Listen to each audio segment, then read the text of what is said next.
Ahoy, and welcome. This is Admiral,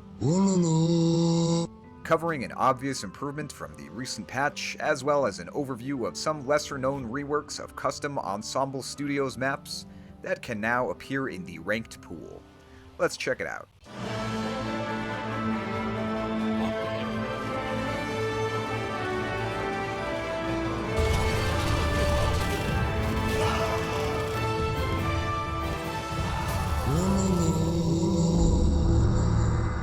The obvious one that you've surely already heard about and probably tried out yourself is the improved pathfinding, which has been promised many times, but has generally been found to be a mixed bag on delivery, sometimes 2 steps forward and 1 step back, as it's not a simple problem and there are many interactions to consider.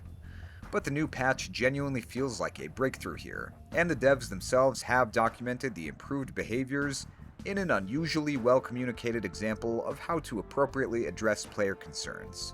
So I have to commend their effort in that regard.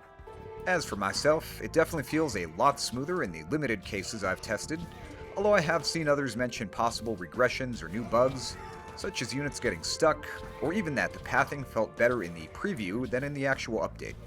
Of course, let me know what your experience has been, and if you've noticed any bugs that haven't been reported yet, you can report them here.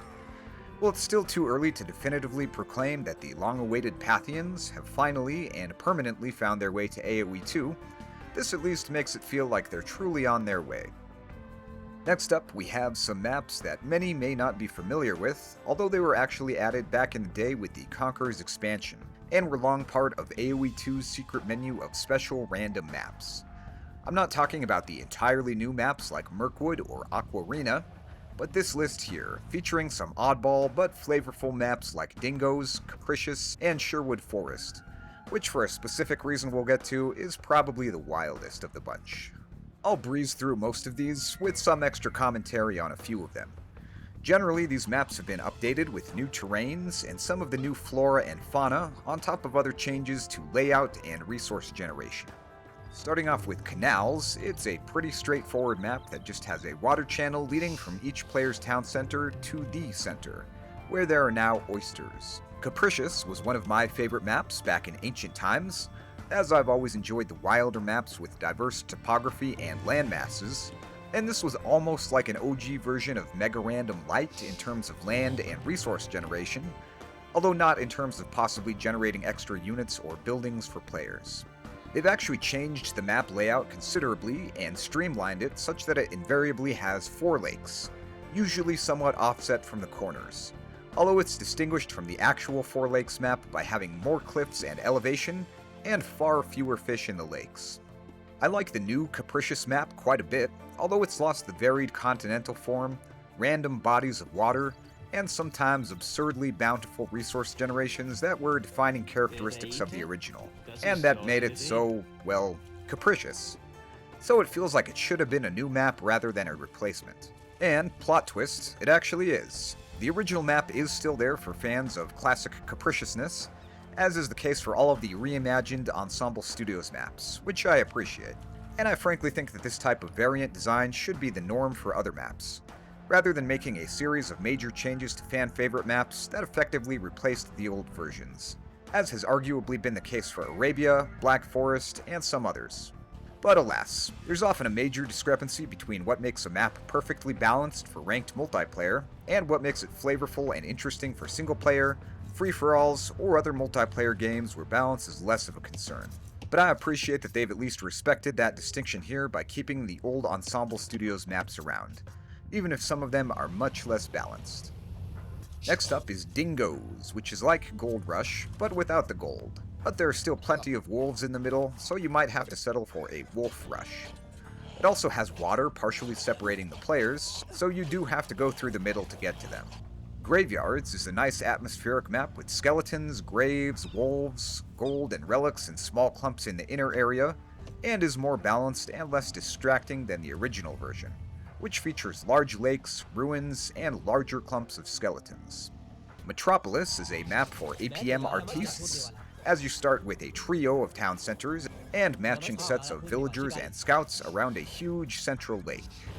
Note that Chinese and Maya get their extra villagers, but only for one town center. Moats is a cool map with a defensible starting area, but with most of the resources, and especially wood, outside. Paradise Island has a relatively generic inner land ring surrounded by water, and some relics in the center that you have to cut through some reeds to access. Whereas in the original version, it was only accessible by water and had a central mountain. Not a bad map, but I don't think that either version takes this concept far enough to be very interesting. The central relics are nice, but don't reach the high bar of the advertised paradise.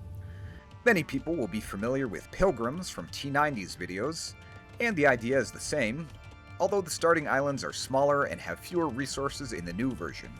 But Armenians come highly recommended with their free mule cart and strong navy. Prairie is a very basic map whose distinguishing features are little more than clumps of trees and scattered berries and deer. Somewhat similar to the original, although that version had coastlines or lakes, and boars instead of berries.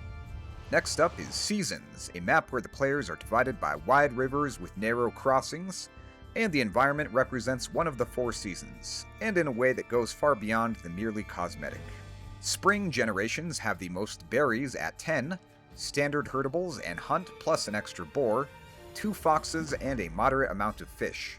Summer has 8 berries, standard hunt and herdables, 1 fox, and also a middling quantity of fish.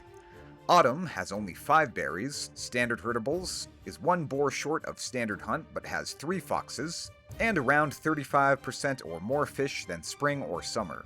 Winter has a mere 2 berry bushes, minimal hunt and no foxes, but a few extra herdables, and around 2 to 3 times as many fish as spring or summer, although more of them are shorefish. Minerals, trees, and relics have standard generation regardless of the season. I like the gameplay variety here despite a pretty consistent map layout, as different civilization bonuses will yield varying degrees of advantage based on the resources accompanying the unpredictable season generation. If anything, I think they could have gone a little further by varying the number and/or type of predators as well, as that doesn't appear to bear any relationship to the seasons. Still, it looks like a fairly balanced map with plenty of variety. Shipwreck begins right after a maritime mishap that leaves 3 surviving villagers in a nomad start around flaming flotsam on a central island. There's an ample quantity of food in the middle, especially berries, a handful of herdables, and a happy hunting ground in the bullseye. But the real riches are on the other side of the inner ring of water and shallows. Team Glaciers has each player or team on their own fairly standard plot of frigid real estate that's separated from other players by a narrow river with no crossings. Resources are standard on these main islands, including wood and relics, but all the neutral minerals are on small central islands guarded by polar bears or arctic wolves. There are also a few schools of shorefish around the central islands. Last up is the famous Sherwood Forest, not to be confused with the very similar map by Ensemble Studios called Sherwood Heroes, where each player started out with a Robin Hood and a Friar Tuck hero. Perfectly balanced, as all things should be. Sherwood Forest is fresh out of Men in Tights, but instead has everyone starting out with a hunting wolf, which can still provide plenty of opportunity for chaos.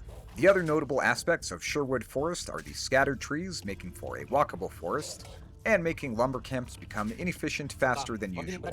There are also a few tiny ponds that usually have 1 and occasionally 2 shorefish, whereas in the original forest these were medium-sized and had a bountiful mix of shorefish and salmon. I have to notice that the DE map scripters seem to have something against generously sized and plentifully stocked lakes, as on many of these reimagined maps where the originals had them, they've removed the possibility of inland lakes entirely, and the remainder are much smaller and generally just feature a single shorefish. Overall, I do think that the reworked maps are well done for purposes of balance, although I'm glad they've kept the sometimes more flavorful originals for custom games. Let me know which of these maps are your favorites, and what you think about the very unusual inclusion of the hunting wolf on Sherwood Forest. This has been me mulling over marching and mass movement melioration and the modernizing metamorphosis of a multitude of maps. Till next time.